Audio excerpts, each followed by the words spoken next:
I was driving home, the dashboard clock showing exactly 6 p.m. It was Saturday, and like always, I'd just left my regular supermarket, the kind of place I knew so well I could find a can of tomatoes or a bunch of mustard greens with my eyes closed.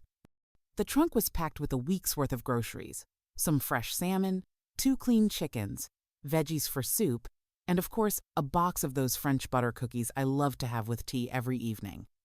In a smaller bag, I had secretly tucked away something a little extra, a few cans of Coca-Cola for Ben, my grandson.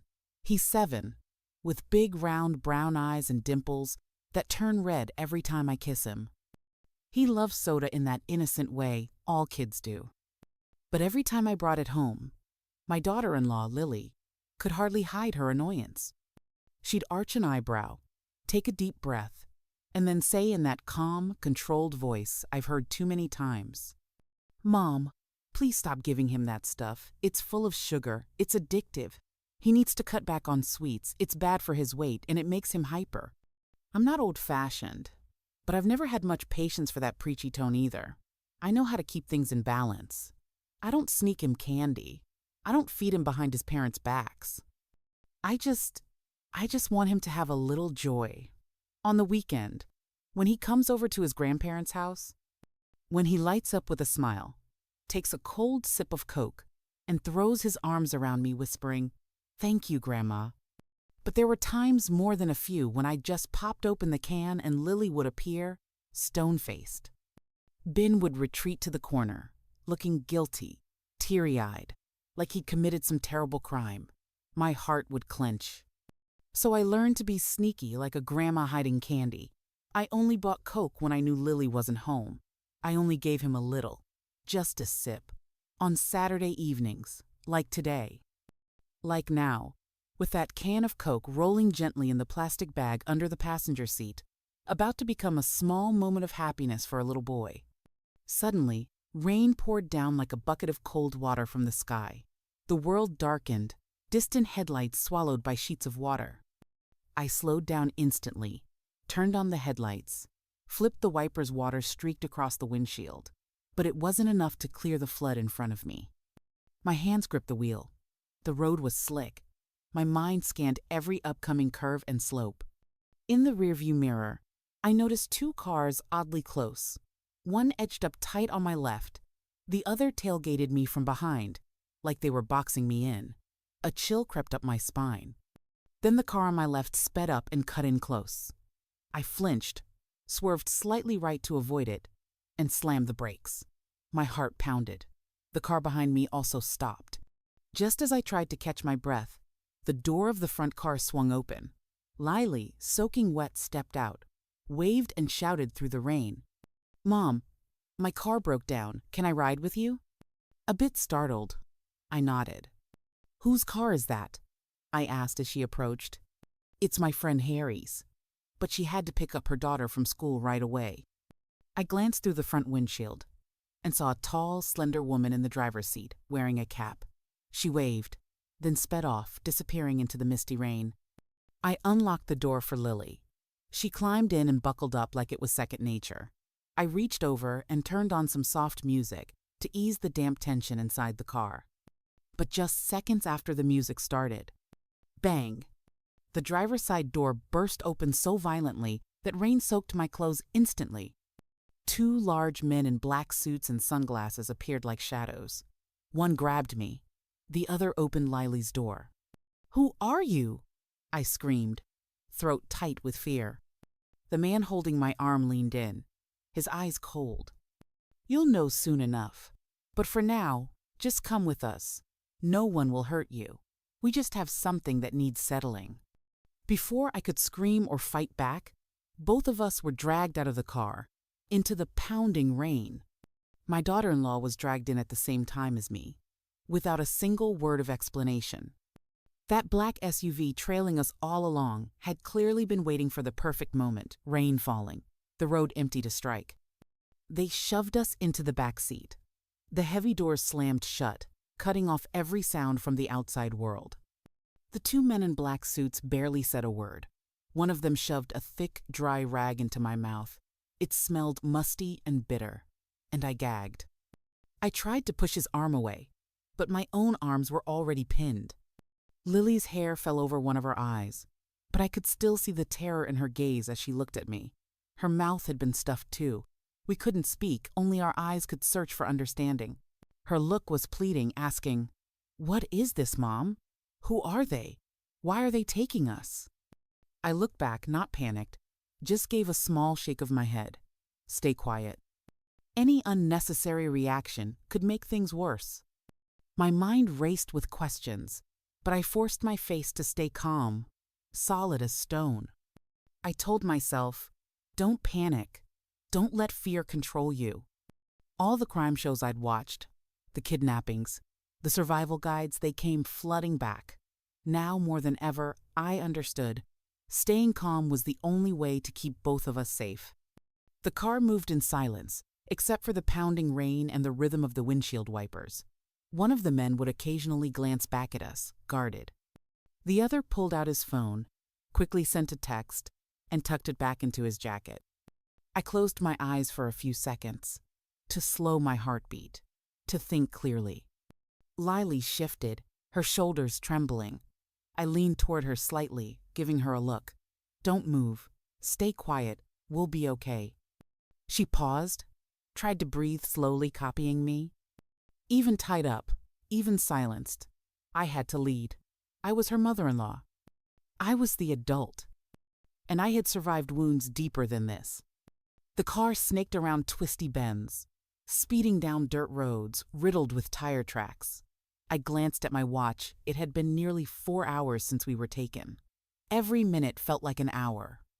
The path grew narrower, more remote, lined with nothing but overgrown bushes and no signs of life. Up ahead, a dim yellow light flickered a sign we were nearing something. The SUV stopped suddenly in front of a massive black iron gate.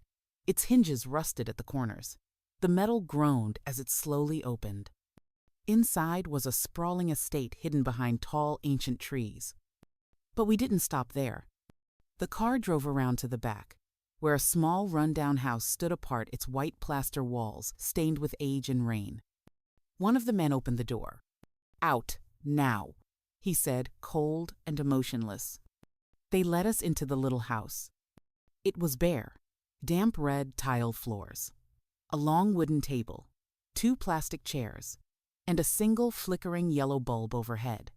"Sit. Don't cause trouble," one ordered. I didn't speak. I nodded. Lily remained silent. The air was heavy with dread. They stood by the door, watching us closely. One man made a phone call. "We have them. They're here, awaiting further orders." I bowed my head, pretending to stare at the floor, but my brain was racing. Why had they taken us? Was this about money? Something from the past? Had my son gotten involved in something shady and kept it from me? Or was this part of a much bigger game? Beside me, Lily gently tugged at the hem of my shirt with her tied hands. I turned to her. Her eyes were red, scared, but she was trying to hold it together. I looked her in the eye and nodded firmly. My gaze said, "Stay strong. I'm here." Silence settled over the room. Outside, the chirping of crickets reminded me how late it had gotten. Then, one of the men received a text. He whispered something to the other, then turned to us. "Move the girl to the next house. We're separating them." I instinctively moved, but his sharp glance froze me. I turned to Lily, grabbed her hand as tightly as I could, and gave her one last reassuring nod. They took her away. The door slammed shut, and I was left alone in that suffocating room, haunted by rising memories and a strange, gut-deep feeling that this wasn't just a kidnapping. 10 minutes passed in silence, broken only by the crunch of footsteps outside on the gravel. Suddenly, the wooden door creaked open. A cold, damp gust swept in from the forest, carrying the sharp scent of rain and lingering exhaust. A shadowy figure appeared, an old man. He stepped inside with a slow but steady gait. The dim yellow light caught on his ivory-colored linen shirt, slightly wrinkled at the cuffs, a strange choice for a cold, rainy night. His sun-weathered face was almost completely hidden behind a pair of dark sunglasses. He stopped in front of the two guards. His voice was low and raspy, steady, like someone who used to give orders long ago. "Good. You didn't mess it up." The guards bowed their heads. One of them slipped out. The other quietly shut the door, leaving just me and the old man in that chilly room, with only the whistle of wind slipping through the cracks in the window. I looked up. My heart skipped a beat. He spoke again, voice deeper now, with a trace of something that almost sounded like regret. "I'm truly sorry, Anna. You shouldn't have had to go through this." He stepped forward and leaned down. "Take the rag out. Untie her." He removed his sunglasses. I looked up, and for a moment, time froze. With just one glance at his face, I knew.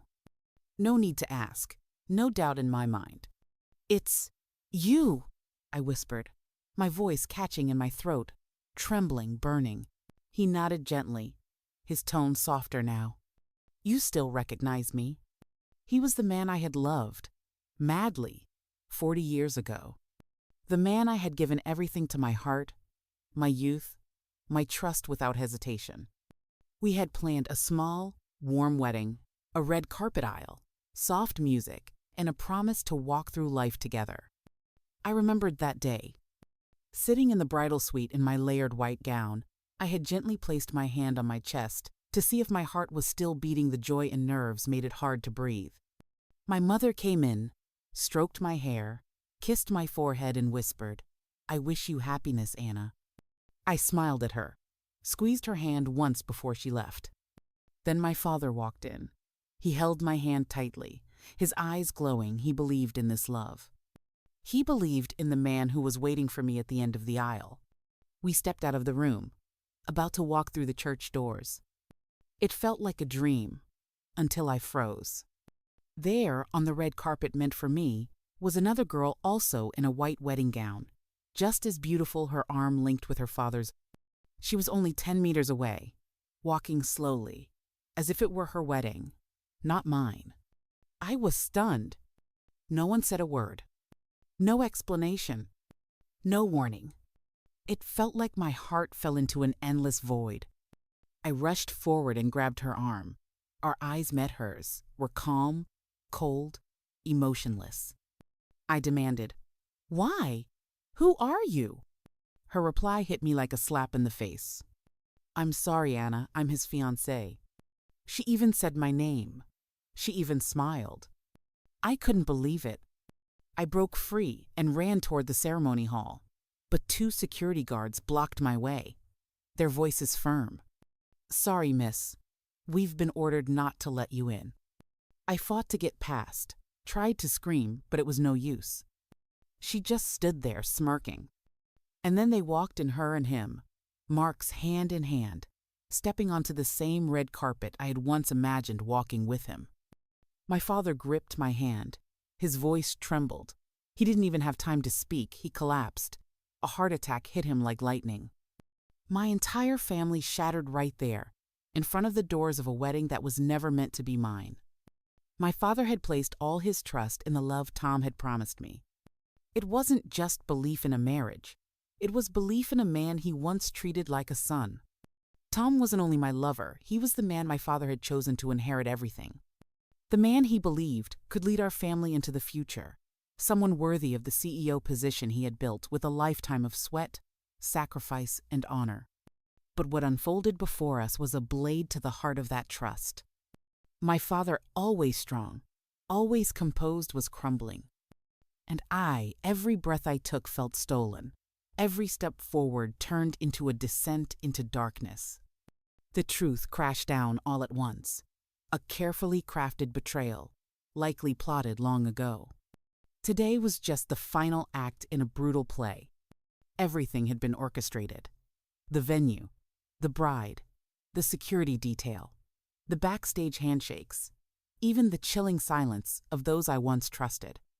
My father shakily pulled out his phone to call his private security team, the men he had raised, paid, trusted like his own right hand. He said only a few words. "Come now, it's urgent." But when the line connected, the voice on the other end delivered yet another blow. Cold, unfamiliar, as if we were strangers. "Apologies, sir," the man said, each word like a dagger. "From now on, we take orders from Mr. Tom." I saw the color drain from my father's face. He couldn't speak another word. His breathing turned shallow. One hand clutched his chest, the other still gripping the phone, unable or unwilling to believe what he'd just heard. It was a hostile takeover of love, of honor, of power, all executed by Tom with the chilling precision of a business deal. And in that moment, I knew. Everything I once believed in had turned to dust. I felt like I was collapsing. My heart couldn't beat normally anymore. Everything inside me shattered into thousands of pieces. I wanted to storm into the wedding hall, tear everything apart, rip open the lies dressed in champagne and fake applause. I wanted to scream, "No, this is my wedding!" But no one saw me, no one except my mother. She grabbed my shoulders tightly, grounding me as I sobbed like a child robbed of her childhood. My father, a man who had lived his entire life with honor and integrity, froze for a few seconds. Then suddenly, he clutched his chest, his face went pale, and he collapsed at the foot of the grand entrance. I panicked, screaming, "Dad! Dad!" My mother rushed to catch him as he fell. I fumbled for my phone, hands trembling as I dialed emergency services. Around us, no one seemed to notice the chaos. People were still laughing, toasting the couple that was supposed to be me and Tom. The ambulance came like a cold wind. My mother and I flanked my father, tears pouring down our faces. Inside the ambulance, my mom held my hand with one hand and clutched his with the other. Her eyes were red, but her voice was eerily calm. "Anna, we have to keep him alive. Do you understand? We can't let them win." The doctor rushed in after running tests and scans. "He's had a heart attack. He needs emergency surgery." I nearly collapsed again. But my mother didn't cry. She only gripped my hand tighter, looked straight into my eyes, and said, "My daughter, stay strong. This is not the time to break. If you fall now, your father has no reason left to fight." I nodded, swallowing my tears. The two of us sat silently outside the operating room, clinging to each other like it was the last bit of peace left in that cruel, endless night. Then, in a voice like a vow carved into stone, my mother whispered, "We will get revenge, Anna, for everything they've done. But first, we must keep your father alive. Be strong." The surgery lasted over 4 hours. When the doctor finally emerged, his face was exhausted, but his eyes held a flicker of hope. He made it through. "He's stable." I nearly collapsed this time from relief. My mother squeezed my hand. Her gaze was still ice cold, but the tear glistening at the corner of her eye reminded me that her heart was still intact. We had saved him for now. But after that battle for life, my father was no longer the strong man I once knew. He became quiet, withdrawn. His health deteriorated day by day. The trauma had cut deep, draining him of strength little by little. My mother cared for him like a fragile child, gentle, cautious, full of quiet sorrow. 6 months later, on an early winter morning, just as I finished brewing tea, my mother came running out of the bedroom, screaming, "Anna, your father!" I rushed in and found him lying still. His eyes were closed, his face peaceful, as if he had finally escaped the injustice he'd carried since that cursed wedding day. We never got to say goodbye. I sat beside him, placing my hand on his chest, which grew colder by the minute, and felt like a part of me died with him. I stood before his altar, hands trembling as I held his photo. I knew he had left with so much shattered trust. This man had placed his legacy, his love, and his hopes into the hands of the man I was supposed to marry. And in return, he received betrayal and a fatal heart attack. After the funeral, I put my affairs in order.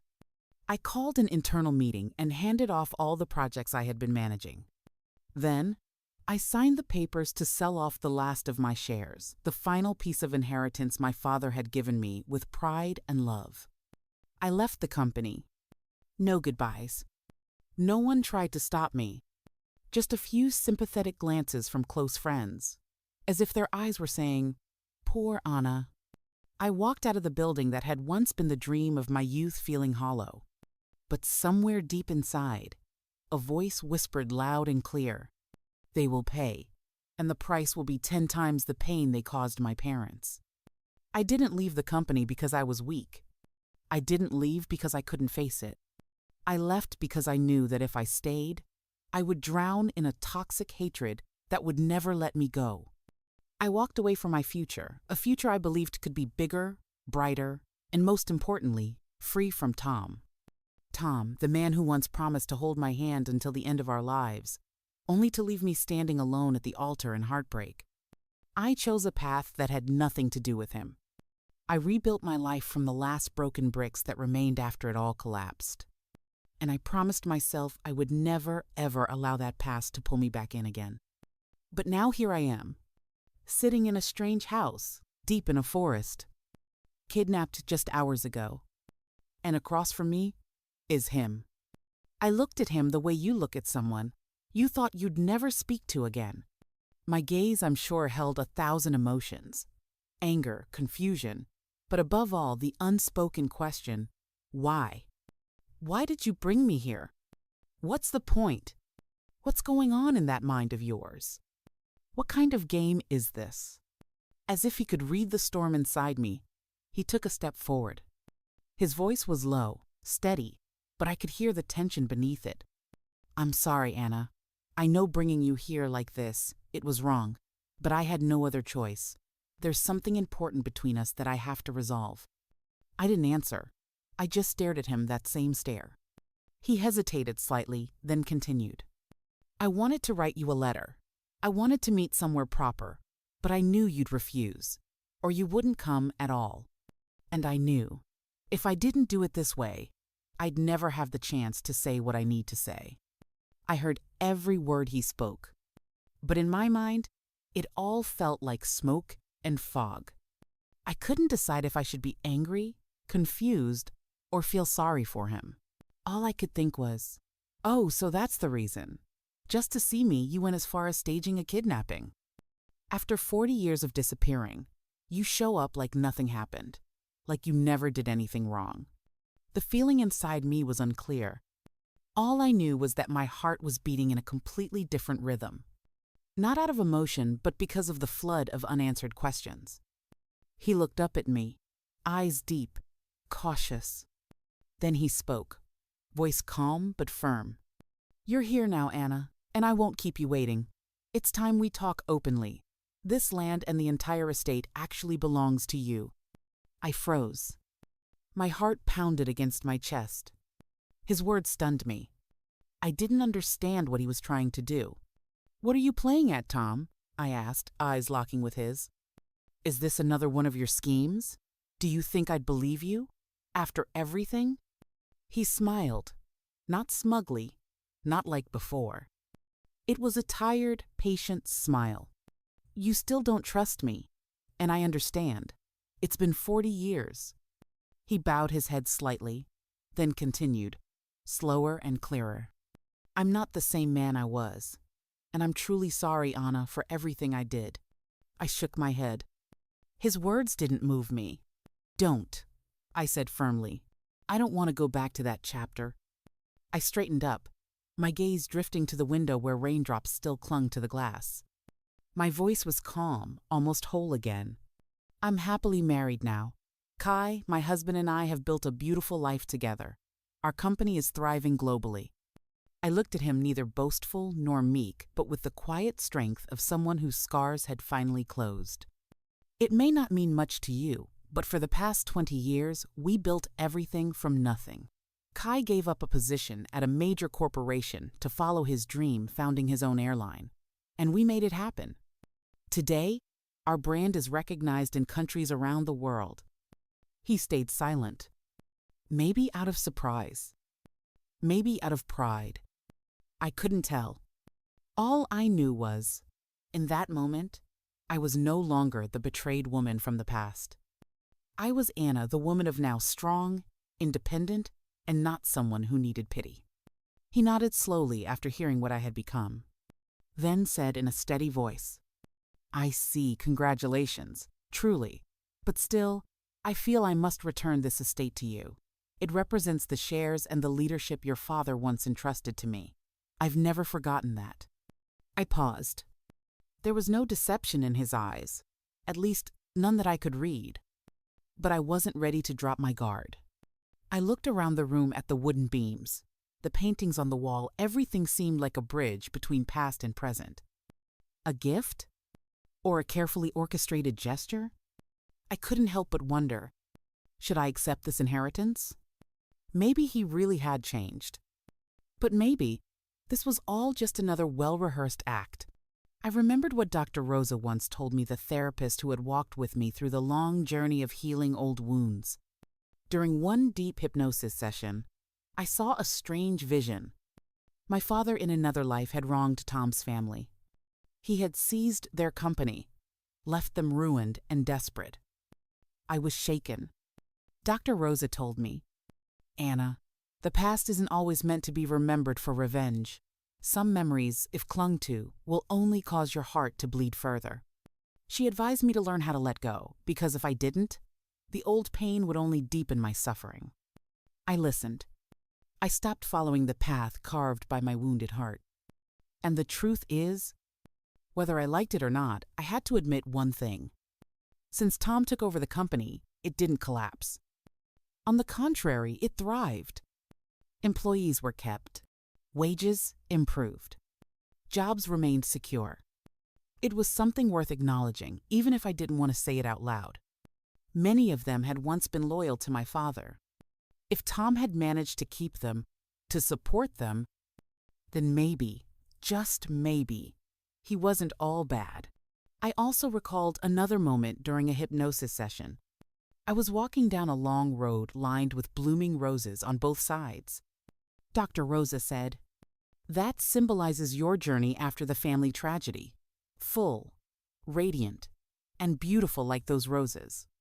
Now, Kai and I have built a peaceful home, a stable business. One could even say we've gone further than Tom ever did. I lack nothing. I no longer need anything from him." I looked him straight in the eyes, calm, steady. "I don't think I'll be accepting this estate." I spoke slowly, my eyes drifting toward the gentle light pouring in through the window. "What happened before? My father entrusted it to you, not me, and the wedding, it broke because of that. But looking back now, if that heartbreak hadn't happened, I might never have met the man who is now my husband.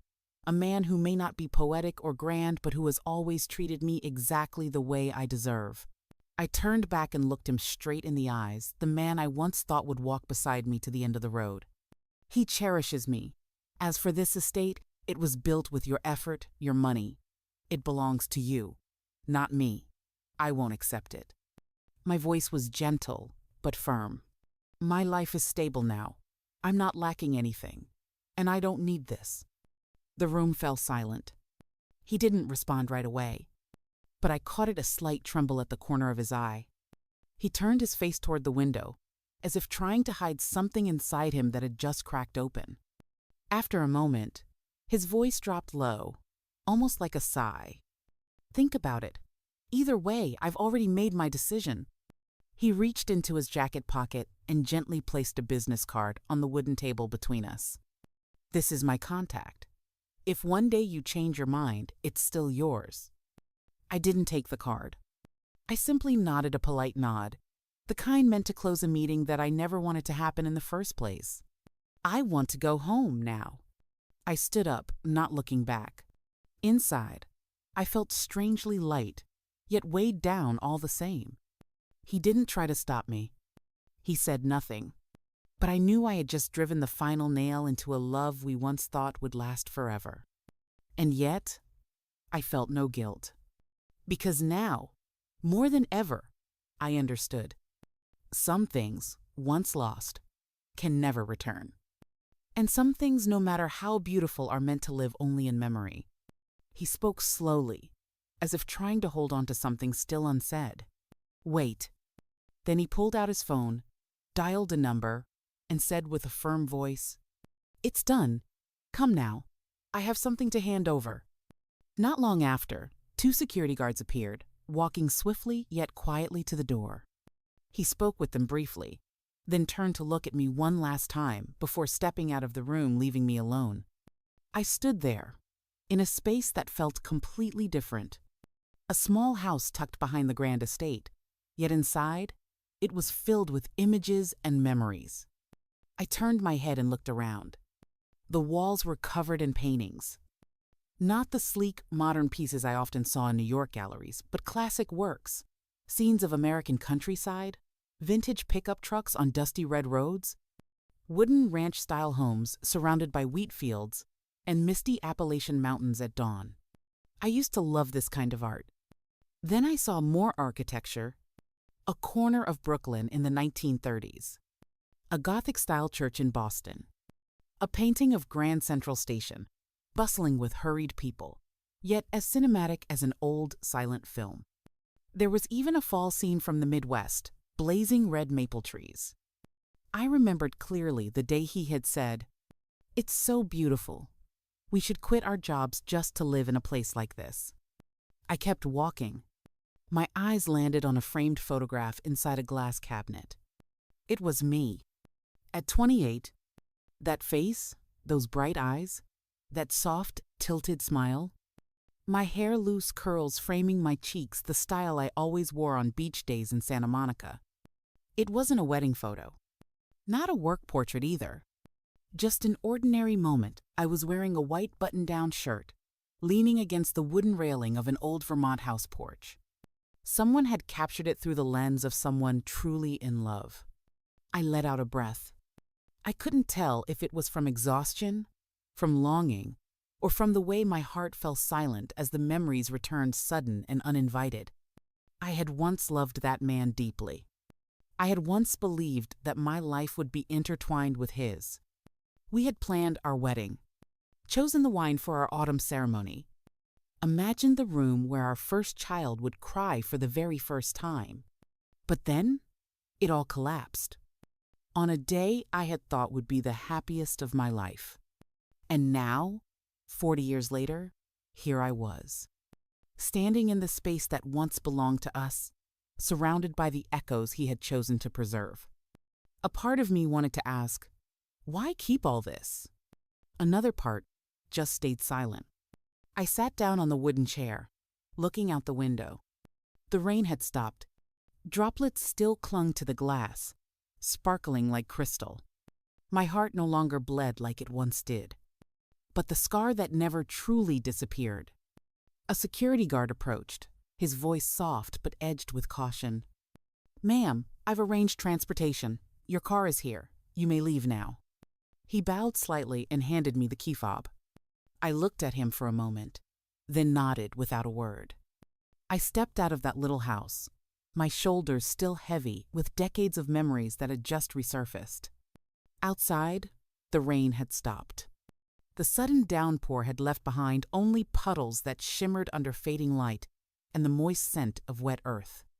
The air had cooled, but inside me, the noise hadn't quieted. My daughter-in-law was waiting.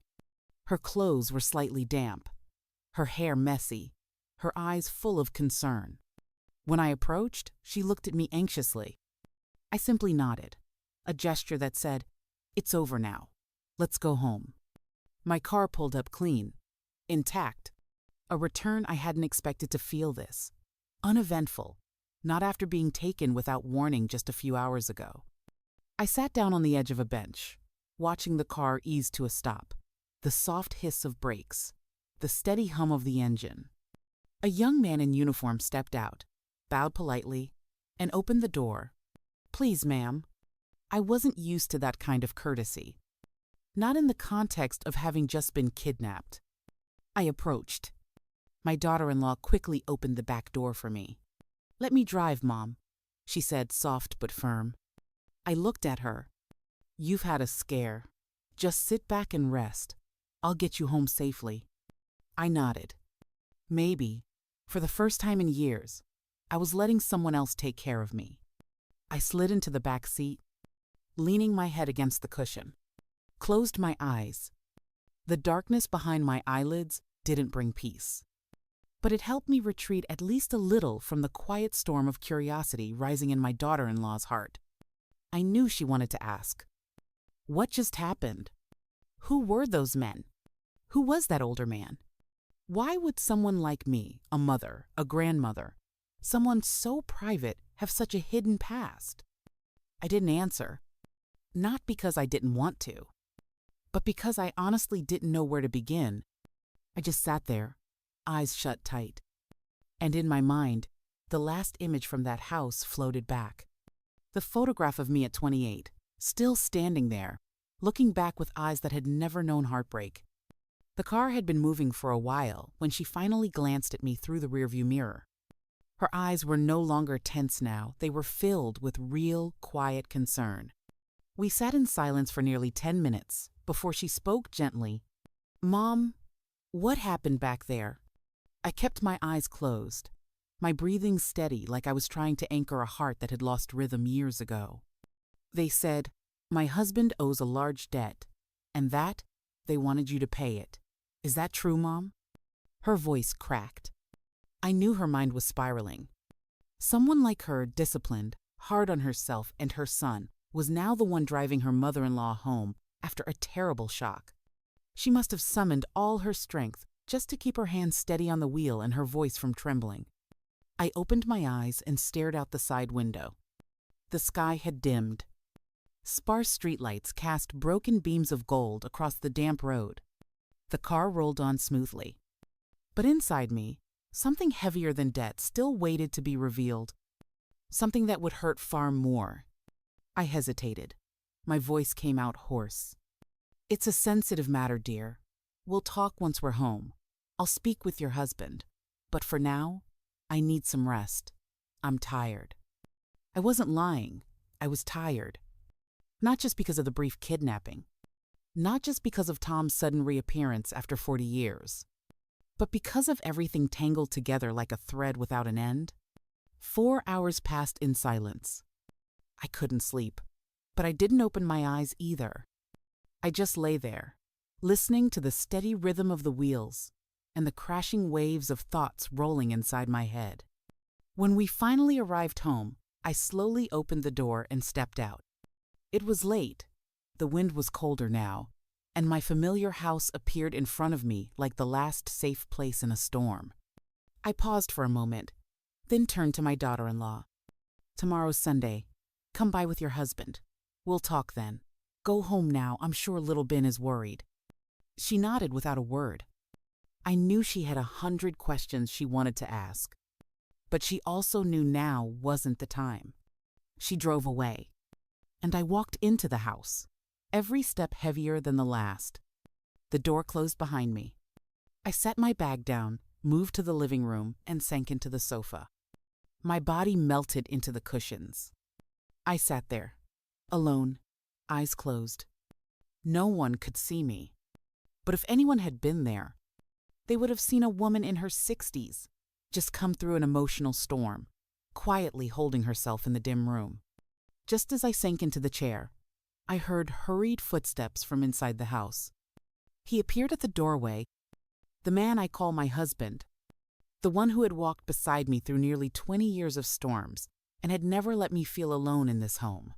"Where have you been this late, Anna?" he said, stopping short when he saw my face. I knew how I looked. Eyes drained, hair damp from evening mist and the afternoon rain. My coat stained here and there from being pulled out of the car. But it wasn't my appearance that made him stop. It was something in my eyes. Something that made him too worried to ask anything more. He didn't wait for my answer. He just rushed over, sat beside me, and gently took my hand. "Stay here, okay? I'll get you some water." He went to the kitchen, grabbed a glass, filled it with warm water, then came back and handed it to me softly. "Drink this. I'll get your medicine. Then I'll heat up your dinner. After that, you can take a hot shower and rest, all right?"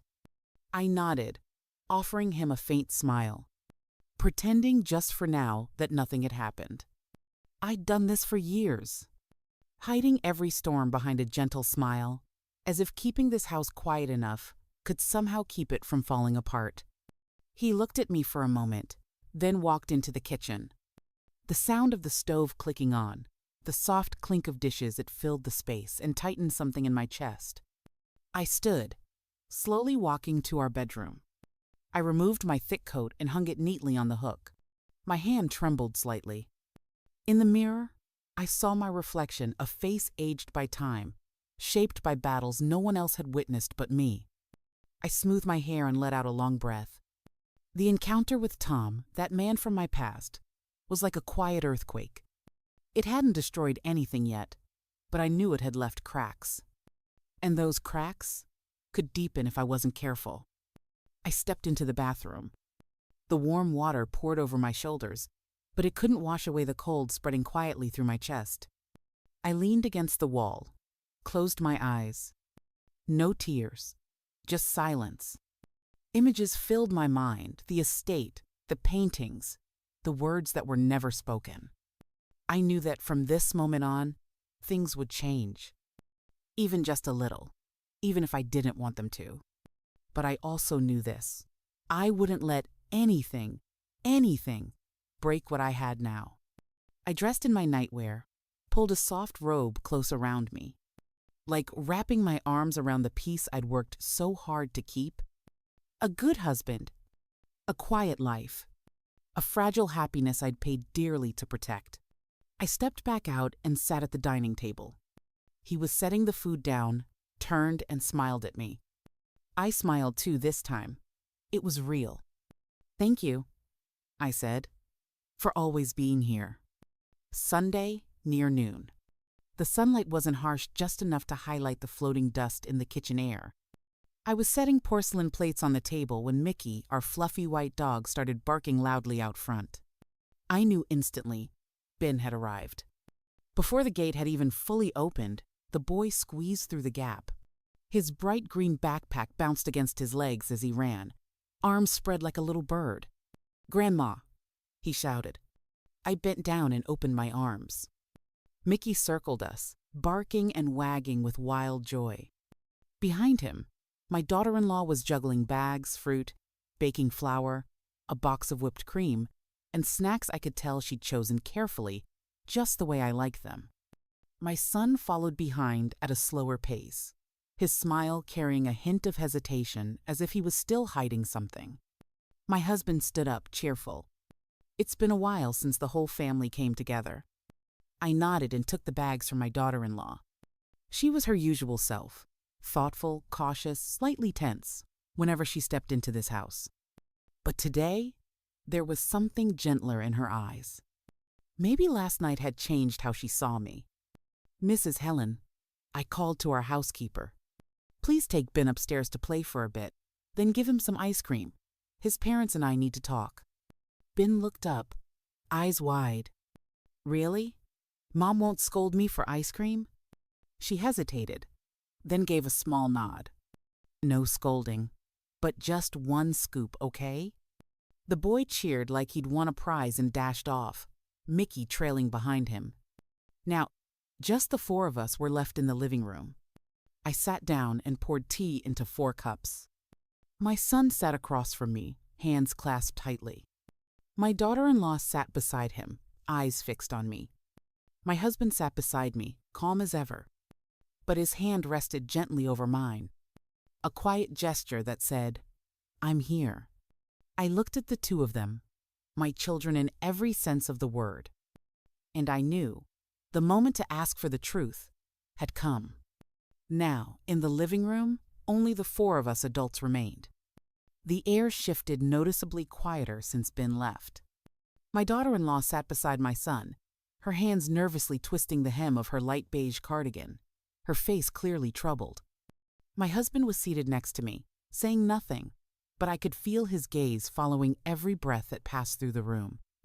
My son took a deep breath. "Mom, I'm truly sorry." I looked up, meeting his eyes. "Sorry for what, my son?" He paused for a few seconds, then spoke again, voice soft but resolute. "For hiding something from you and Dad?" I didn't react, only nodded gently. "I'm here. I'm always ready to listen. Speak honestly. We won't judge you." He swallowed, then began. "The thing is, I borrowed a large amount of money to buy medical equipment for the clinic. We didn't say anything because we didn't want you to worry. We thought we could manage it within a few months. But things haven't gone as planned." I listened silently. A small ache bloomed in my chest, but I wasn't surprised. I knew my son someone who always carried burdens on his own shoulders, never wanting to trouble even his own parents. "I know it was wrong to keep it from you," he continued, "but I didn't know how to start, and then everything just snowballed." I glanced at my daughter-in-law. She lowered her head and said nothing, but her hands had stopped fidgeting. I could tell she was just as anxious. I took a deep breath, then nodded. "It's not wrong. Borrowing money to invest in your work and your future isn't a bad thing. What matters is how you take responsibility when things don't go your way." My son nodded, visibly relieved. My daughter-in-law finally looked up, her eyes glassy with held-back tears. I said no more at that moment. I needed time to think. But I knew this. This wasn't the time for scolding, it was the time to stand beside them. My son sat up straighter. His voice was lower now, like someone who had spent the entire night thinking. "I had no idea that they would come to you and ask you to pay back that debt for me. After my wife told me what happened last night, I called the lenders directly." I stayed quiet. "They admitted it, Mom. They said they really did come see you. They told me they were urgently raising capital for a new investment, so they acted, impulsively. They apologized for being so disrespectful and said it won't happen again." He paused. I saw his fingers lightly gripping the edge of his shirt, a gesture he used to do when he was little, and knew he'd done something wrong. "Hearing that, I felt terrible, Mom," he said softly. "I never imagined things would go this far." Still, I didn't reply. In my mind, fragments of memory began resurfacing. I remembered years ago that night, my husband and I sat across from each other at the kitchen table. Warm soup still lingered in the air under the soft yellow light as we made the difficult decision not to hand the company over to our son. We believed he needed to build something of his own, to walk his own path, not live in our shadow. He was smart. He was driven. He had heart. We believed in him. But now, listening to him speak, part of me began to tremble. Something felt off. Not the loan, but the suspiciously convenient match between what those people told my daughter-in-law last night and what my son claimed they told him today. Why? Why would a group of people go so far as to orchestrate a full-blown kidnapping, behave so strangely, only to casually explain it away the next day as a debt collection? Number. My instincts were screaming. Last night was not just a financial transaction. I glanced at my husband. He said nothing, but his eyes never left mine. We had always been a team, and we still were. There were things between us that didn't need words. Just one look, and we knew what the other was thinking. I turned back to my son. His face was sincere. I nodded slowly. "I heard you. I'm still here. I'm still your mother." I didn't say I believed everything. I didn't say I doubted him either. Just a nod, a quiet thread connecting mother and grown son, one burdened with guilt and struggling for footing. I understood. But I also knew something deeper still lay hidden beneath that apology. We didn't make any decisions right then. My husband and I sat in silence for a while, letting the tension in the room ease a little. Then we both looked at our son. "We'll help you if you truly need it." My husband spoke first, his voice steady and calm. "But don't hide things from us. Don't carry everything alone." I added, my eyes fixed on our son. "For now, we need to think this through. There's no rush, but I'm here." He nodded, swallowing hard, as if he'd just set down a burden far too heavy to carry alone. "Thank you, Mom. Thank you, Dad." The atmosphere in the room softened. My daughter-in-law quietly stood and began clearing a few teacups before heading to the kitchen. I knew her habit well. Whenever tension rose, she found comfort in cooking. Today was no exception. Within minutes, the soft clinking of pots and knives filled the air. Then, the warm, buttery smell of something baking drifted through the house, likely her American-style chicken pie that Ben adored, or perhaps grilled cheese with tomato soup. Simple dishes, but ones that made this house feel like a home. I smiled. I stood and stepped out to the backyard, where the sound of a child's laughter reminded me of something far more precious than any worry. Ben was playing with Mickey under the old oak tree. The boy drew swirling lines in the dirt with a dry twig, shouting like he'd just won an imaginary battle. Mickey ran in circles, tongue out, tail wagging furiously clearly, part of the same grand adventure. "Grandma, come play with me," Ben yelled, face flushed with sweat, eyes shining. I laughed a full, genuine laugh. One I thought I'd lost after everything that had just happened. Rolling up my sleeves, I sat beside him. Mickey immediately jumped onto my lap, nuzzling my hand like he'd missed me deeply. I scratched his head and turned to Ben. "What are you drawing today?" "I'm making a racetrack for my tank," he announced, scribbling in a sharp curve. Just a few minutes with my little grandson were enough to make me forget the weight of it all. Enough to bring laughter from the quietest corners of my soul. The part of me that, no matter how old, still needed to be reminded that joy, small and pure, still existed. And I realized then, amid doubt, fear, and old scars, love in any form could still find a quiet place to bloom. A week passed. Life moved on, slowly, as it always did. I still started each morning the same way. With a folded newspaper, a warm cup of herbal tea, and a checklist follow-up calls, financial updates from the company, and now and then a kind message to an old employee. In the afternoon, I pulled on my gardening gloves and went out back, where I tended rows of lettuce, kale, cherry tomatoes, and lavender blooming purple along the fence. People often said, "Why not let the housekeeper do that? You should rest." But I always smiled and gently replied, "I feel stronger doing small things with my own hands." My weekly visits to Dr. Rosa remained unchanged. Some days, we barely spoke. She'd simply look at me and say, "Go plant some seeds today, Anna."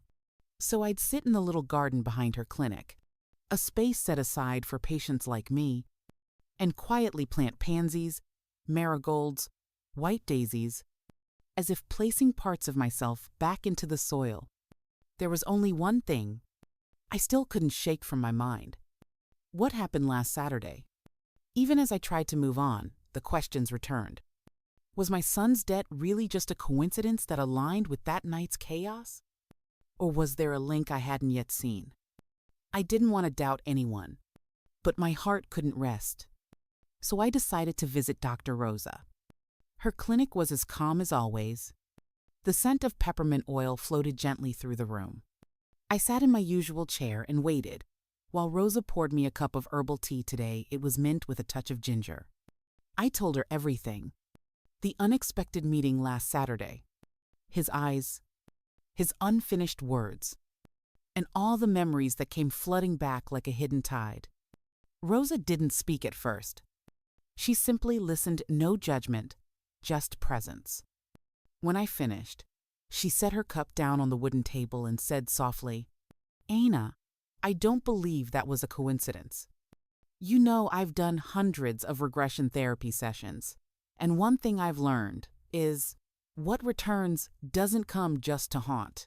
It comes to be seen, to be faced, and maybe to be forgiven." I looked at her, my brow tightening. "You think this was orchestrated?" Rosa nodded. "I believe something or someone is trying to draw you back, to make you revisit an old pain, maybe to hurt you again, maybe to reawaken anger, or even the urge for revenge." I leaned back in my chair, eyes drifting to the ceiling. Revenge? I whispered. I thought I gave that up long ago. Silence filled the space. I didn't know if I was doubting or just exhausted. But one thing was clear to me. That encounter had stirred something deep within me again. And nothing about that was ever simple. I haven't told this to many people. Perhaps only Rosa knows the full story. After that devastating day, I left. No goodbyes, no trace. Just a heart full of fury and pain, and a cold, unwavering resolve. I would return everything tenfold. Tom didn't just betray our love. He betrayed my family. My father, the man who trusted him and gave him the greatest opportunity of his life, the executive position that, truthfully, was meant for me. But I didn't collapse. I didn't break. I turned my pain into fuel, my mind into a weapon, and step by step, I walked in the opposite direction of his life. A top-tier corporation at the time, Tom's direct competitor, brought me in as a senior executive. Not because of my past, but because I was exactly what they needed. I understood strategy. I could lead people. And more than anything, I wasn't afraid of confrontation. I worked relentlessly. Every step I took forward was a step back for him. Twice, exactly twice, I successfully persuaded major partners not to work with Tom's company. One was a contractor in California. The other, a large investor from New York. I didn't use manipulation. I didn't need to. I spoke with professionalism, clarity, and vision. I offered trust, and they believed in me. And they chose me. His company's workforce began to unravel. 1/3 resigned. Then half. Then nearly 2/3 walked away. Many were once close allies of my father, people who had stood by him like family. They left. I knew Tom tried to hold it together. He had to hire new people, start training from scratch, and weather the storm, the same storm he had once created for others. I didn't feel triumphant. I just felt settled. At the time, I truly believed I was doing what was right. But now, sitting in a life that's fuller and quieter, I realize revenge never truly fills the emptiness left behind. It only exhausts you and makes you lonelier with every passing night. Tom had tried to recover. I heard he spent countless nights without sleep, reorganizing his team, struggling to keep whoever remained frantically recruiting new staff. But 2/3 of his original team had already left. They'd found more stable places. Companies with leaders they still believed in. The pressure came at him from all sides. And even if I didn't witness it personally, I knew no one can stay balanced for long when everything around them is falling apart. As for me, I wasn't made of steel either. One day, I went to the hospital. Not for anyone else, but for myself. My body could no longer keep up with the pace I'd forced upon it, or the layered thoughts crashing into me every night. The doctor diagnosed me with nervous exhaustion. They told me I needed rest, that I had to relearn how to listen to my own body. I was sitting in the hallway, waiting for my prescription, when a familiar figure passed by. It was my uncle. He looked much older, hair nearly white, hands trembling slightly as he held a medical booklet.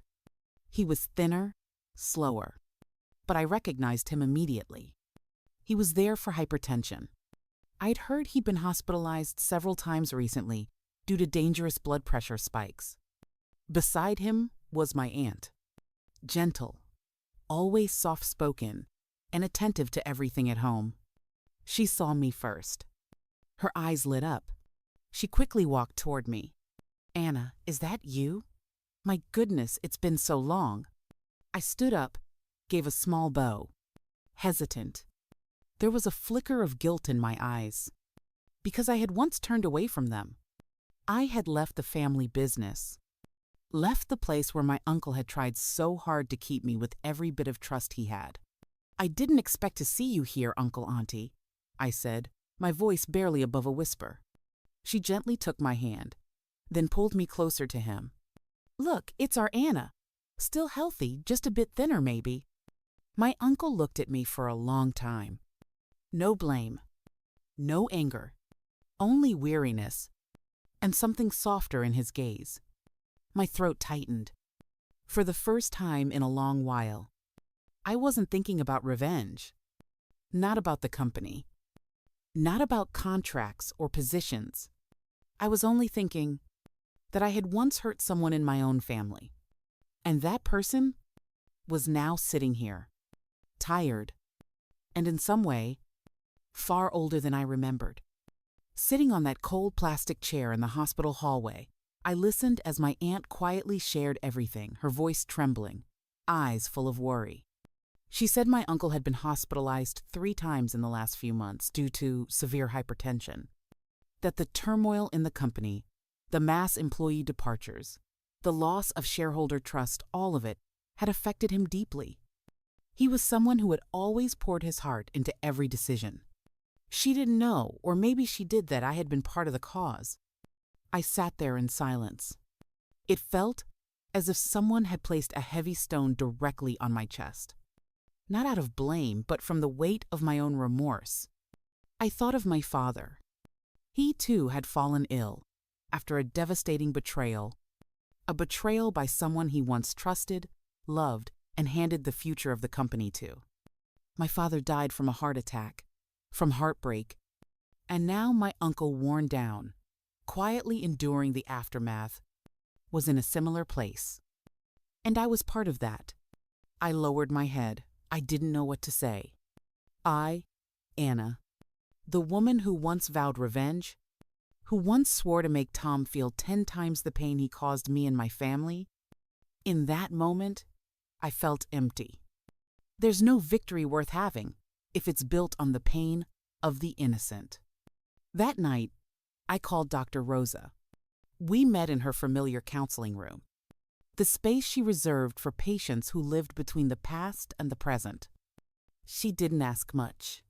She simply looked at me and said softly, "I think you're finally ready." I nodded. For the first time in years, I knew I needed a different path.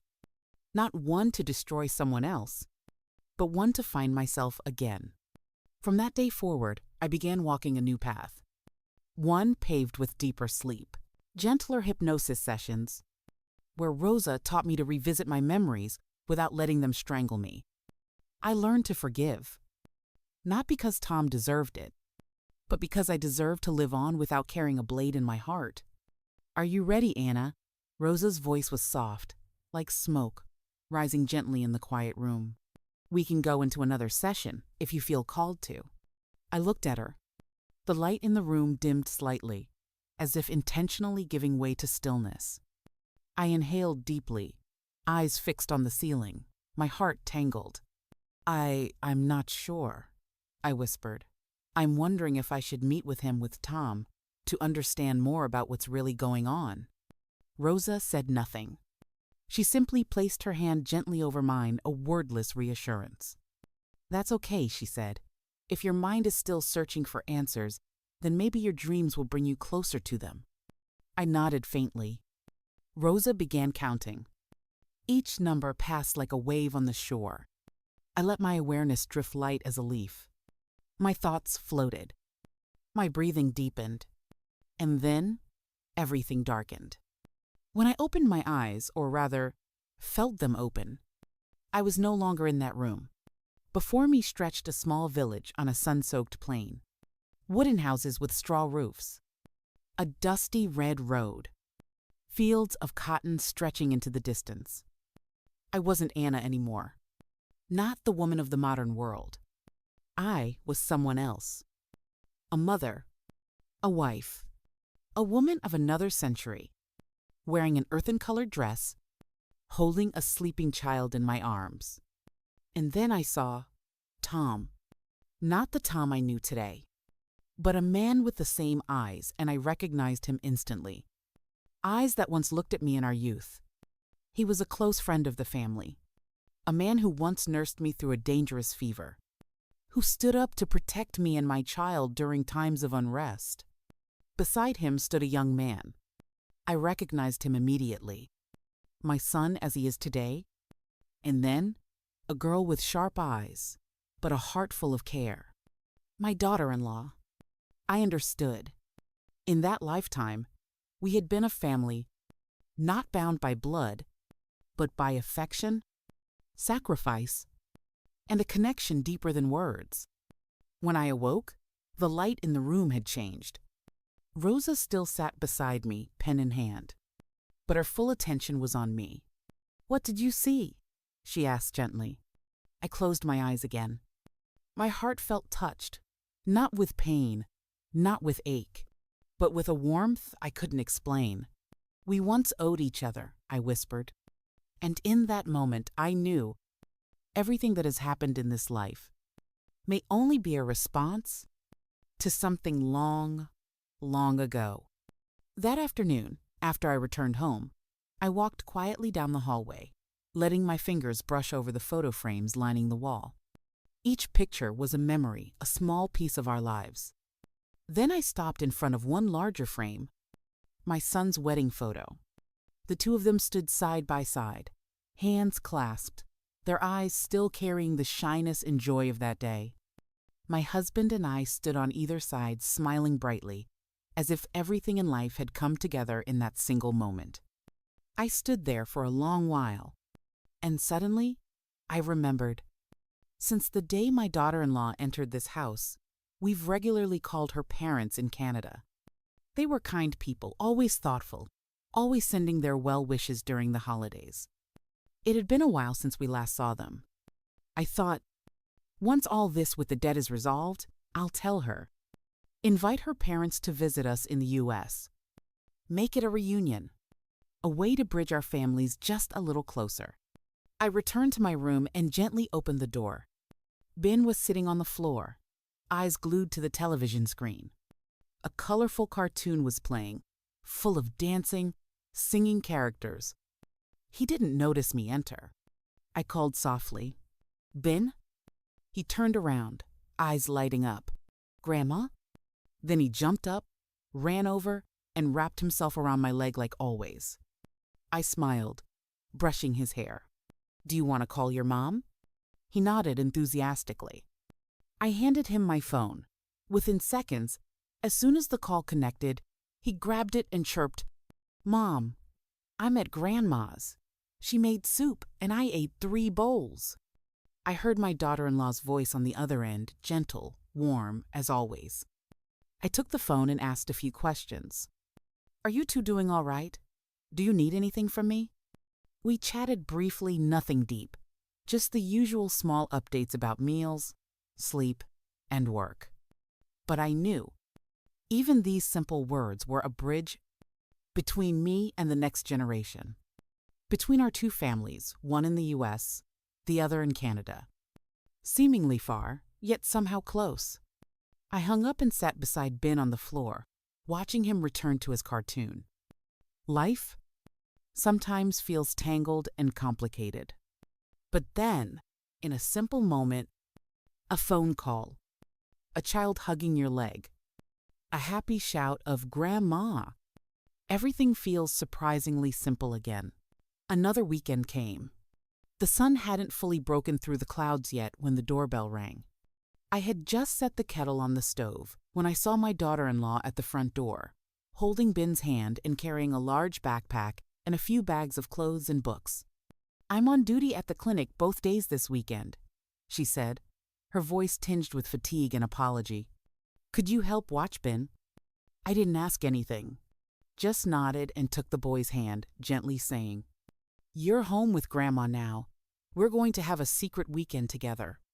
I led Ben inside, took off his coat, and reached into the fridge.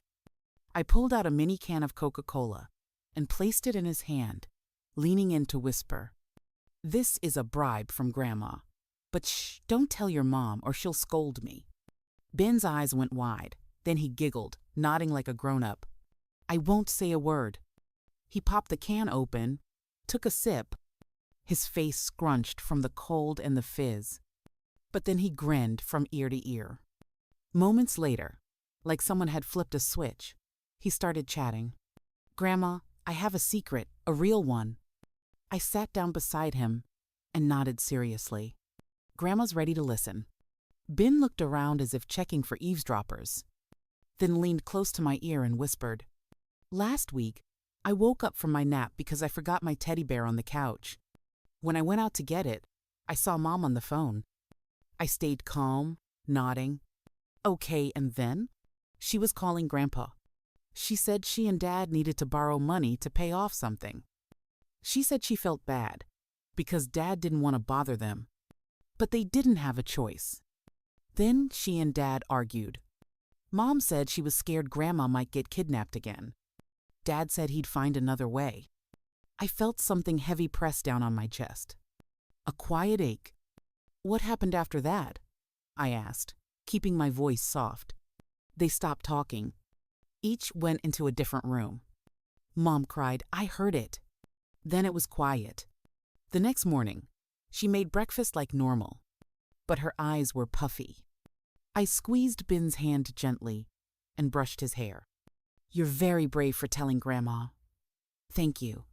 He smiled, then darted off to grab his toys, as if nothing had happened. And I stayed there. The Coke can now warm in my hand. Not because I was thinking about the kidnapping, not because of the money, but because after everything, the one who may have been hurt the most was the child who seemed the most carefree. So that's how it is. I thought about it the entire afternoon, piecing together every small detail Ben had mentioned, the sidelong glances from my daughter-in-law, the unusual silence at last Sunday's dinner. I realized something. Every Sunday, if my son had a shift, Ben stayed home with his mom. But if she had to work, he would bring Ben to me. But this time, she brought him herself.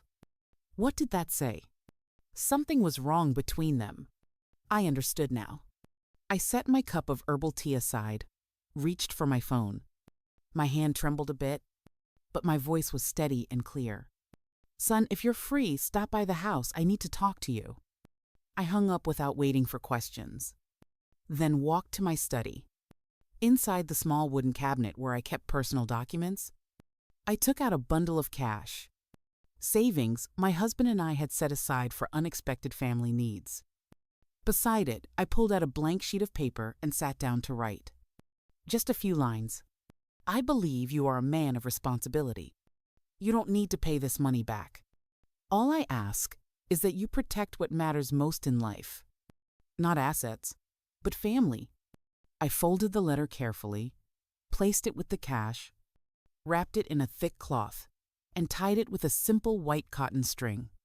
When my son arrived, I didn't ask questions. I simply motioned for him to sit, resting my hand on his shoulder, so he wouldn't feel interrogated or judged. Then I placed the bundle in his hands, slow enough for him to understand it came from trust, fast enough so he wouldn't have time to refuse. "For now, use this to take care of what's needed. I know you can handle it. But this time, your father and I want to help. Not because we doubt you, but because we believe in you." He looked at me. Something welled up in his eyes. Not quite tears, but a deep kind of gratitude held tightly inside. I didn't bring up his wife. I knew that if I asked, "Are you two okay?" he'd shrink away like a child being scolded. And the last thing I wanted was to make them feel guilty or like failures. I said nothing about their marriage. Not because I didn't care, but because I understood. I had once loved deeply, had been betrayed, had shattered completely. And I knew, sometimes, when someone says nothing, but stays beside you, offering calm and trust, that's worth more than all the advice in the world. Maybe I'm luckier than many mothers. I had the means to help without making my son feel like he'd failed. But more importantly, I wanted to help him keep his pride, to show my daughter-in-law that in-laws don't stand on the sidelines. We don't demand. We don't pressure. We don't judge. We just want what's best for their marriage, even if that means giving in silent, gentle support. Saturday morning, The sky was clear and bright, the kind of sunlight that makes you want to brew mint lemonade and throw open all the curtains. I was slicing apples into a salad bowl when the doorbell rang. It was my daughter-in-law. She stood there holding a large fruit basket. Shiny red apples, perfectly ripe avocados, and a bouquet of lavender wrapped in old newspaper. I was surprised. "Hi, Mom. I just stopped by. Brought some fresh fruit for you." I invited her in. As she set the basket on the table, I spoke slowly, sincerely. "You've had a lot on your shoulders lately. I'm truly sorry for the burden my son placed on you with that debt. I should have known sooner. He shouldn't have left you to carry the safety of the whole family, especially been on your own." She lowered her head slightly, fingers tightening around the basket handle. "I understand," she said. "We were both just so busy. We didn't talk to each other openly from the start. But it's over now, thankfully." She looked up, trying to smile. The same eyes that once looked hesitant. Today, they were softer, grateful. "The clinic is still running okay. We've even gained a few new clients. We'll pay you back soon. We just need a bit more time." I looked at her. This woman, the one I once saw as distant, was now standing here, calm and grounded, protecting her little home. I smiled, not because of the word payback, but because she had learned how to face things. "I'm glad you two are still working toward what you believe in. If you reach that dream, then yes, I'll accept the money. But not now." I softened my tone. "Right now, consider it support. An investment from me. For both of you." There were no conditions. No strings. Just quiet trust. And a little unspoken love. She paused. Then, suddenly, she wrapped her arms around me. A tight embrace. The first one, since the day she became part of this family. And in that brief moment, I knew some cracks in a home don't need words to be mended. All they need is kindness and a little grace. Early Monday morning, I poured myself a cup of herbal tea, the kind with mint and stevia easy on the stomach, calming to the nerves. My husband sat at the dining table, going over his weekly schedule. I took a sip and said, "I've been thinking maybe we should invite our daughter in, Law's parents from Canada, to visit." He closed his planner softly and looked up, clearly surprised. "You mean invite her parents? To the U.S.? I nodded. "Yes, it's been a while since the kids saw their grandparents, and we've never had a proper chance to meet them. I thought maybe if both families could go on a small trip together, something simple like a picnic or a camping weekend, it could help everyone feel more connected." He smiled. That kind of smile, I knew well, the one he gave when he liked an idea, but was still thinking through the logistics. "Sounds great, but do you think they'll be able to find the time? They might be busy. Let's just ask and see." We waited for a moment when our daughter-in-law came by. She was peeling an apple for Ben as I shared the idea. The moment I finished speaking, her eyes lit up. "You really want to invite my parents over?" I nodded. She smiled wide and set the knife down. "Let me call my mom right now. Just a second." She opened her contacts, selected a number, and hit call. The connection went through no video, just the warm voice on the other end. Gentle, but filled with happy surprise. She switched to French with a hint of English. I couldn't catch everything, but I understood enough. Her mother's voice was calm, slow, but clearly excited. "So we finally get to meet the in-laws? Oh my, I'll start arranging things right away. I've been wanting to visit everyone." Then she handed me the phone. I said a few greetings in slow English. Even without seeing her, I could feel her kindness, her warmth, her sincerity. After the call ended, the whole house felt lighter. My daughter-in-law hugged Ben, eyes sparkling like a child about to go on summer vacation. My husband gave me a light pat on the shoulder. "Good idea. A camping trip with both families, this will be one to remember. I turned to the window. Outside, autumn was settling in. Leaves had begun to turn. A new season was coming, and perhaps so was a new chapter for our families. And so I started planning everything. A list for each item, every destination, every meal. I wrote it all out and stuck it on the fridge. This wasn't just any trip. At last, the day had come. 2 weeks of preparation had flown by faster than I expected. This morning, my son and his wife went to pick up her parents. My in-laws arriving from Canada. On their way home from the airport, I texted my daughter-in-law, "Take your time. I'm finishing everything up here." I asked Miss Helen, our longtime housekeeper, to re-clean the floors, tidy the flower arrangements, and wipe down the family photo frames along the hallway. But the kitchen I kept for myself. This morning, I woke up earlier than usual. The kitchen smelled of butter, thyme, and roasted carrots. I chose a few main dishes: beef stew in red wine, garlic toast, and a quinoa salad with walnuts. Miss Helen prepared the sides: pumpkin soup and oat cookies for Ben. Everything in the house was spotless. The dining table was dressed with a white tablecloth, set with our cream-colored porcelain with silver trim, the set I reserved for truly special occasions. At 9 a.m., the clock on the wall chimed softly. I washed my hands, dried them on a cotton towel, and picked up the phone to call my husband. "They'll be here by 10. You should be home too. We can't have the in-laws arrive and no one here to greet them." He was at work, but I heard the warmth in his voice, that familiar tone. "I understand. I'll wrap things up now. I'll be home before 10, I promise." I set the phone down, adjusted the flower vase on the table once more. My hands were slightly trembling, not from nerves, but from anticipation. For the first time, I was about to meet my daughter-in-law's parents in person. And for the first time, both families would sit together as one family. A car horn sounded at the gate. I peeked through the kitchen window. My son's SUV had arrived. Miss Helen immediately rushed out to open the gate.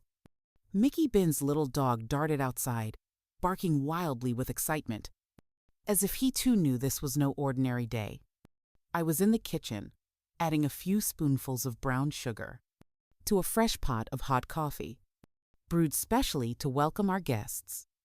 I quickly changed into a proper dress, a soft cream color with elegant patterns, then stood in front of the mirror, smoothing my hair, taking a deep breath. This was my first time meeting my daughter-in-law's parents. I had to do it right. The car doors opened. I stepped onto the front porch, smiling warmly. "Hello. We're so happy you made the trip.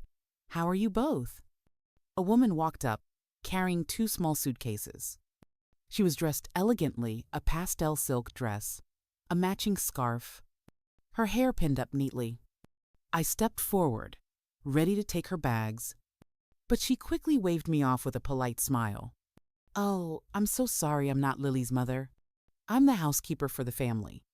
They're still in the car. I just came ahead to help with the luggage." I froze for a moment.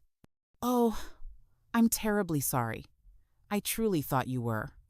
She smiled kindly, gave a small bow, and stepped aside, leaving me standing there, a little embarrassed and honestly a little amused. A housekeeper dressed that impeccably. I suppose anyone could have made the same mistake. I reset my smile and took another step toward the car. This time, certain I'd be greeting the right people. I watched the SUV pull up to the gate. The back door opened slowly. A woman stepped out my daughter in, Law's mother, wearing a deep burgundy dress, elegant and classic in its cut. Her heels touched down lightly on the smooth stone path, a soft autumn breeze catching the edge of her skirt, making it flutter. On her head, she wore a wide-brimmed cream hat with a crimson ribbon, refined, European, confident. I smiled, walked forward, arms slightly open the way I always greeted important guests. I reached for her hand, bowed politely, and leaned in to place a gentle kiss on her cheek, just like I do when welcoming family from afar. And in that moment, a chill surged through me. I froze. My eyes widened. I couldn't blink. The smile vanished from my face. My heart pounded wildly, and then, for a split second, it stopped. It was her. There was no mistake. The woman standing in front of me, my daughter-in-law's mother, was the same woman who had walked into the wedding hall wearing a white gown that day. The one who had walked arm in arm with her father, stepping onto the red carpet 10 steps ahead of me. As I stood trembling in the bridal room, clutching my father's hand. The one who had looked at me and smiled smugly, saying, "I'm his bride." The one who tore apart the happiest day of my life. The one I never forgave. And now she was standing here, as if nothing had ever happened. Or worse, as if she'd forgotten, or never thought it was wrong at all. I stood there, one hand still holding hers, the other hanging limp. The wave of dizziness that hit me had no name, but it was sharp, unmistakable, like a knife slicing open an old wound that never really healed. The other side door opened. An older man stepped out, a navy suit, crisply pressed, a burgundy pocket square tucked neatly in place. He was tall, with a broad forehead and silver hair, but his eyes still piercing. And the smile, I knew it all too well. "Good morning," he said. His voice was deep, casual, as if we were two old friends meeting again. "It's a pleasure to finally meet you." There was no mistaking him. It was Tom. Him, the man who once stood beneath the wedding arch, who once held my hand and promised forever, then walked away as if none of it ever mattered. My heart clenched. All sounds faded. The world narrowed to a single weight pressing hard on my chest. I looked down quickly. Before he could recognize me, I had already turned away. I bent down and picked up Ben, clinging to my grandson like a shield. "Grandma, where are we going?" Ben whispered in my ear. I didn't answer. I only nodded, held him close, and walked straight inside, the wooden door closing softly behind us. Behind me, my son and daughter-in-law were getting out of the car. I heard her voice, bright and full of joy. "Mom, Dad, come in. This is Grandma and Grandpa's house, Ben's other grandparents." I paused in the hallway just for a moment. I didn't look back. My arms still wrapped around Ben, but inside, I was spinning. Maybe she, my daughter-in-law's mother, hadn't recognized me. To her, that afternoon decades ago might have been just a passing moment. A brief crossing, then gone, forgotten. But not for me. I never forgot. And that man, Tom, perhaps even now, didn't realize that the woman walking into the house, holding his grandson, was the mother of his son-in-law. And this reunion was no coincidence. I walked into the house with Ben in my arms, but my heart felt like it was about to explode. I could no longer hear the voices at the gate. Only one thing echoed inside my head. Every old word, every old glance, every dream, long since broken, now returning, glittering like shards of glass cutting into my heart. I set Ben down on the couch. "Grandma, are you okay?" the boy asked softly, but I just gave him a faint smile, stroked his hair, then turned away quickly. The pain struck like a punch to the stomach. I doubled over, both hands clutching my abdomen, breath ragged. "Mickey, Mickey." I whispered, though not calling for the dog, but the housekeeper. My thoughts were scrambled by pain and panic. Mickey, the housekeeper, heard her name and rushed over. "Mrs. Anna, are you all right?" I could barely speak. My hand reached for her arm. "Take me to my room, quickly. I have irritable bowel syndrome, a condition I've lived with for most of my adult life. It flares up without warning when I'm too emotional, too anxious, or too angry. Today, it gave no warning. Just arrived like a cruel reminder. You haven't really let go. She helped me into the bedroom. I curled on my side, knees pulled to my chest like a child. Helen rushed to the medicine cabinet, grabbed the small white bottle labeled with my name, and gently helped me take a pill. The medication eased the pain just slightly, but the weight in my chest stayed. I lay there silently, eyes fixed on the ceiling. What hurt wasn't just the cramps. It was the bitterness. Bitterness that the two honored guests outside were the very last people I ever wanted to see again. One had stolen the man I loved with everything I had. The other, that man himself, now stood beside her, smiling, hand in hand, as if there had never been an Anna in his life. I bit my lip. Outside, a car pulled up the driveway. My husband had returned. I heard his steps enter the house, his voice filled with joy, ringing through the hallway. "Welcome, welcome, we're so glad to have you here with our family." Laughter, greetings, warmth. Then his voice softened slightly. "Where's Anna? I thought he would come looking for me right away." But Helen stepped out before he could. Her voice was calm, effortless. "Mrs. Anna is just finishing up in her room. She'll be right out." A gentle lie. I exhaled, a mix of gratitude and trembling. Some truths need a little more time to face. The bedroom door creaked open. It was my husband. He had just set his work briefcase down when he saw me curled up in bed, one hand clutched to my abdomen, face pale. Without asking a word, he rushed over. "Anna, is it your stomach again? Did something upset you or make you angry?" His voice was gentle but urgent, one hand on my forehead, the other holding mine. "Should I call our son to come help?" "Don't push yourself." I shook my head, forcing a weak smile. "No, no need. It's a happy day. I'll be fine. I just need a little while." He didn't let go of my hand. His eyes held the same worry I saw when he first held my hand over 30 years ago on a fall day much like today. I gave his hand a gentle squeeze, trying to reassure him. "Go greet the guest for me, please. I'll come out soon." He hesitated, then nodded. The door clicked shut, and once again, I was alone with a pain deeper than any stomachache. I pulled the blanket up to my chest, staring blankly at the ceiling. If only Dr. Rosa were here. I thought of her, the woman who had walked me through years of healing, the one who had helped me untangle hatred, gently revisiting the parts of memory that didn't belong to this present life, but to somewhere deeper, more mysterious, perhaps another lifetime.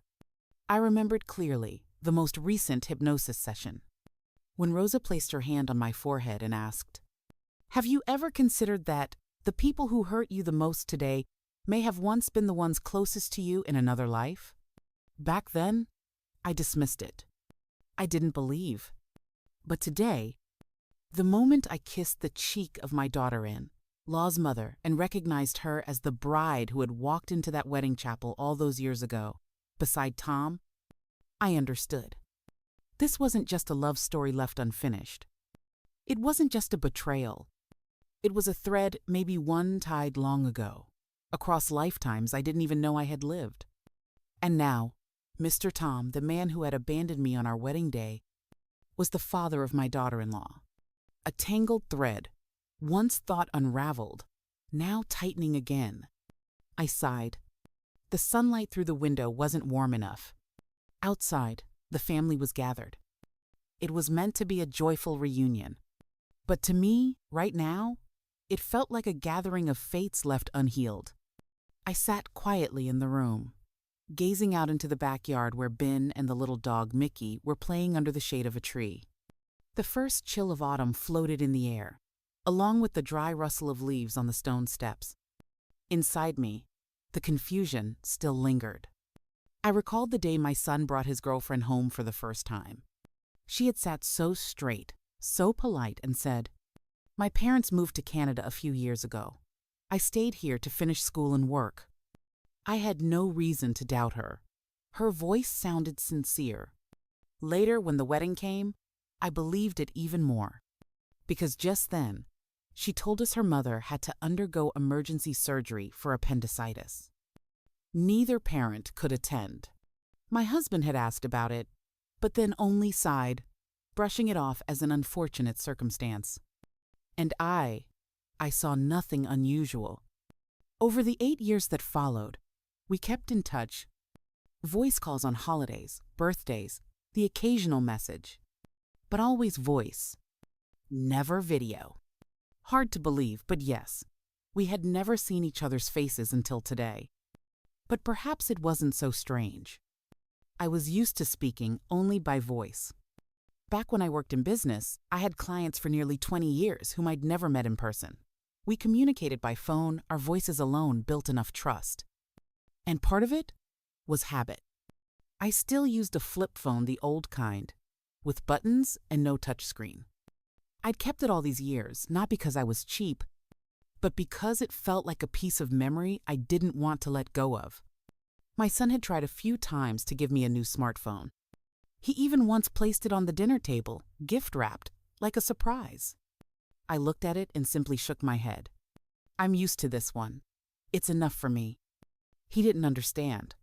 Or maybe he tried to.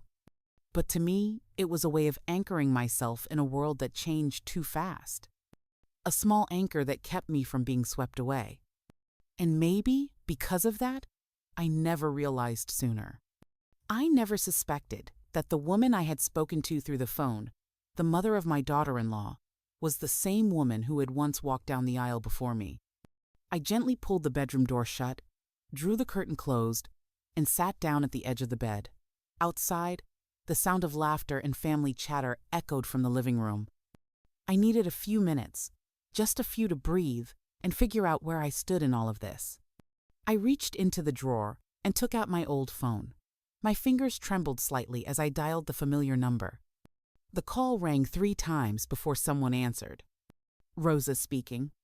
I spoke quietly, just enough for 2 people to hear. Rosa, I need you, urgently. It's very important. Dr. Rosa, not just my therapist, but someone who had been by my side through countless old wounds, didn't hesitate for even a second. I'm here, Anna. Are you okay? I know you can manage your emotions. You've done it so many times before. I inhaled slowly, my throat tightening. This time, I'm not so sure. I told her everything. I didn't hold anything back. From the moment I recognized that my daughter-in-law's mother was the same woman who had once stolen my dream wedding, to the fear I felt when I realized that Tom, the man who once betrayed me, was her father. Rosa was silent for a long time. I didn't rush her. I knew that silence meant she was listening, truly listening. Finally, her voice came through soft, steady, and cutting straight through the noise inside me. I see, Anna, and I won't pretend this is easy to say, but maybe this is the moment you have to face it. Not them, but the part of yourself that still hasn't healed. I gripped the edge of the blanket. Rosa didn't tell me what to do. She was simply there, a quiet anchor. Like a dim light at the end of a hallway, not blinding, but never fading. I still held the phone to my ear, my own breathing filling the silence between us. Then Rosa spoke. It wasn't loud, it wasn't long, but her words poured into my chest like a gentle stream, cooling the fire inside. Anna, I know you can do this. You need to face it. I believe everything happens for a reason. You were meant to encounter this again. And them, all of them, they're not at fault. No one meant to hurt you. Their intentions from the start were good. I closed my eyes. The words, "they're not at fault," echoed in my mind like a reminder from deep within. I took a long, steady breath. For the first time in hours, I truly inhaled without a tight chest. I opened my eyes and looked up at the photo hanging on the wall, the wedding photo of my son and daughter-in-law. They were smiling radiantly, captured in a moment where love still felt like the best thing in the world. I placed a hand over my chest, feeling my heart beat slow. And I whispered, as if speaking to myself, to the woman who had once loved, been broken, carried resentment, but had always risen again. Come on, Anna. You know what to do. You always find a way, don't you? I nodded, though no one was there to see it. The air in the room felt lighter. My stomach, that part of me which always flared up when anger swallowed me whole, softened. The pain slowly faded and then vanished. I sat there, my hand still over my heart, its rhythm now steady, no longer trembling.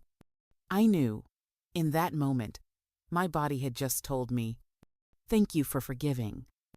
And I knew I was ready to step out of the room, not to erase the past, but to stop it from consuming the future of the people I love. I stood in the room, my hand clutching the thin business card printed with his name, Tom Delacroix, the font sharp, cold, yet now serving as a fragile bridge between the past and the present. I dialed his number. Only a door apart, I was in the room, he was in the living room, the phone on the other side began to ring. I heard him answer, his voice slightly unsure. "Hello?"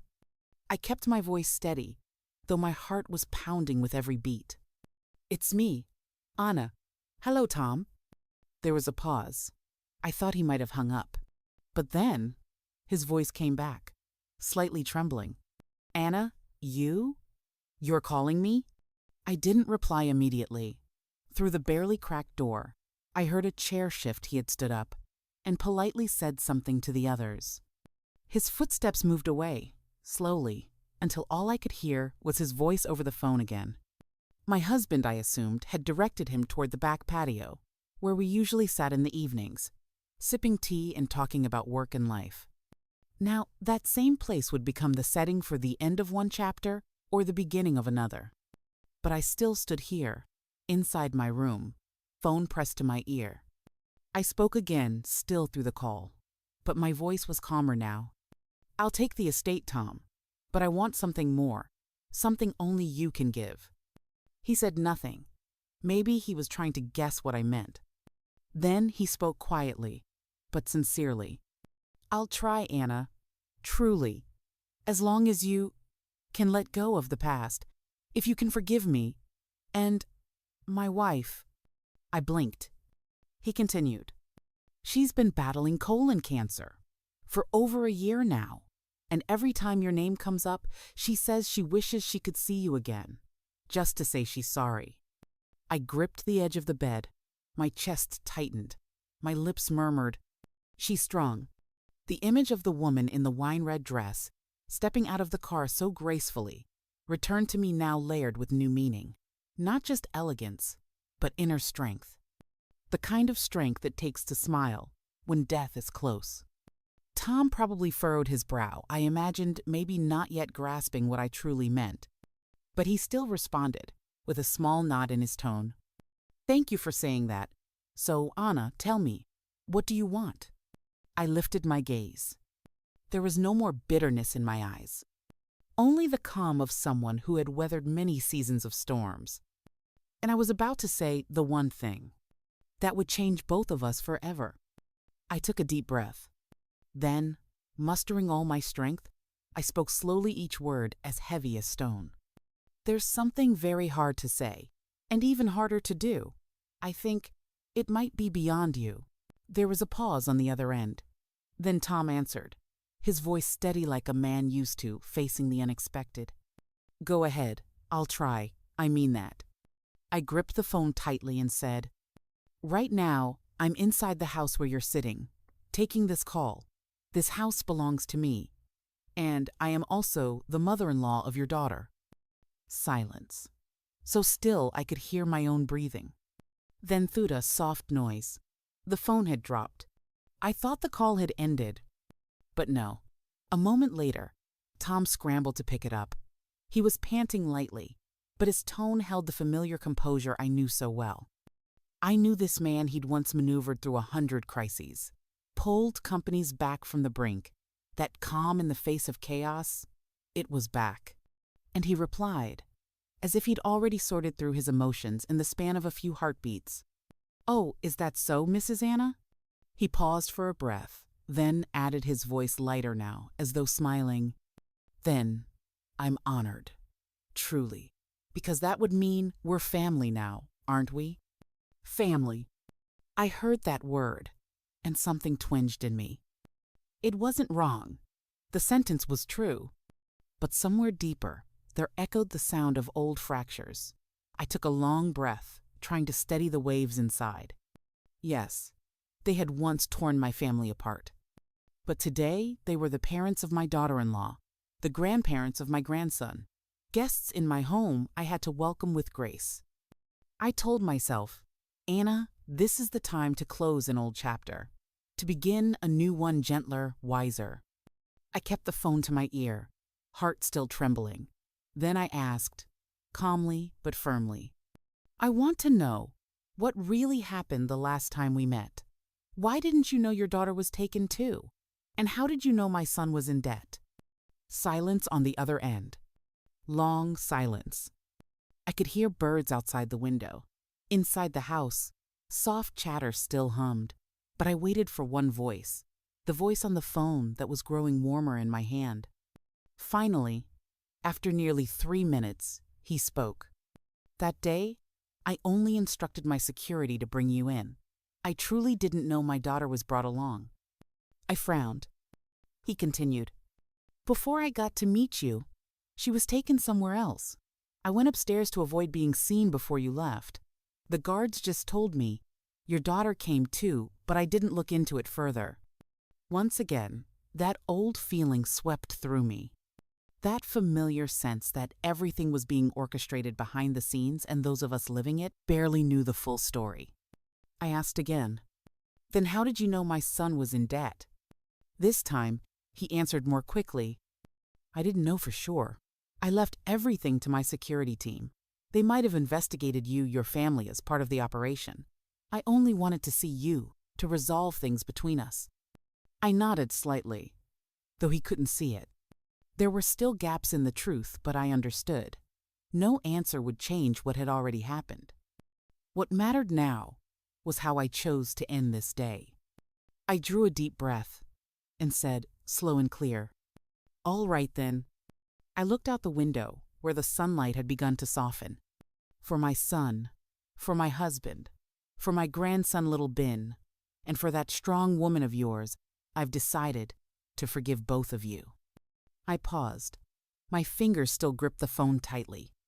I accept being in-laws with Yumi's daughter, in-laws' parents. As for the estate you offered, I'll have it signed under my son's name. Let it belong to their little family. A fresh start. He said nothing, but I heard a faint exhale like a man releasing a burden he didn't know he was still carrying. I ended with this. Please, stay for the gathering today in this home I've prepared, and join us on the 2-day camping trip this weekend as two families like any other. Silence. Then a short, low reply, firm and real. Thank you, truly. I hung up. Half the weight in my heart lifted. I stood, adjusted my hair in the mirror. At that moment, I was no longer the woman abandoned at the altar. I was a mother, a grandmother, a woman who had learned to end things gracefully when it was time, to protect the people she loved. Mr. Tom smiled. Not the polite smile of a man who once led a corporation, but a genuine smile, relaxed, relieved, and deeply human.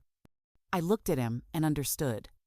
It was the warmest smile he had ever worn. Perhaps it was the smile he had lost for 40 years, buried under guilt, resentment, and separation. I stood up, left the bedroom, and walked into the living room. The midday light slipped through the curtains, casting a soft golden trail across the wooden floor. I opened the oven door. The rich scent of butter spread instantly through the room. I took out the tray of freshly baked cookies and set them on the coffee table. Please, help yourselves, I said, my voice light as a breeze. Mr. Tom stepped back into the room and walked straight toward me. Without hesitation, he reached out his hand. Thank you, Anna, he said sincerely, for everything. I shook his hand. It wasn't cold like it once was. Between us now, there was no past, only the present, and something that resembled forgiveness. Laughter rang out. My husband was chatting joyfully with my daughter-in-law's mother. My son and daughter-in-law were telling the story of how Ben once got lost in a park. Everyone laughed even I couldn't stop a quiet smile from forming. Little Ben ran over, holding half a cookie. He climbed into my lap, then wriggled over to his grandma's. "Grandma and Nana, you're both warm." The room filled with laughter again. I looked at my children, my grandson, those who had once caused me pain, and those now healing it with love. Maybe this was what I had needed all along. Not victory, not justice, but simply to sit among family, among laughter, with a heart finally at peace ready to let go.